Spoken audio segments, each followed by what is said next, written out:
বৃত্তের ছোটোখাটো জ্ঞান যা আমরা প্রায়ই ভুল করে থাকি, সেই সমস্যা যাদের আছে আজকের ভিডিওতে ঠিক তাদের জন্য।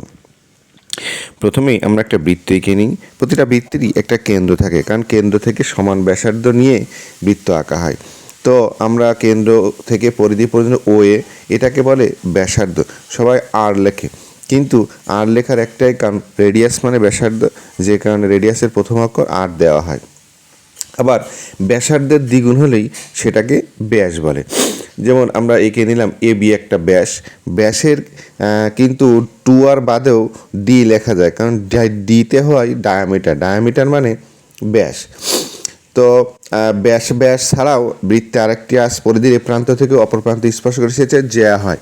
সকল জ্যাই ব্যাস নয়, কারণ যে জ্যাগুলো কেন্দ্রগামী হয় না।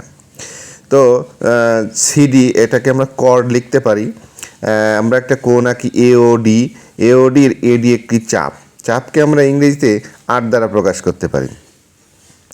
তেমনি পরিধিকে আমরা লিখতে পারি টোটাল বৃত্তের যে দৈর্ঘ্য, সেটাকে আমরা সার্কামফারেন্স বলতে পারি, যা 2πr। এখানে পাই দেওয়া হয়, অর্থাৎ বৃত্তটা গোল আকার, এই জন্য পায়ের মানটা যত বেশি, পয়েন্টের পরে যত বেশি ডিজিট দেওয়া হবে তত গোল হবে।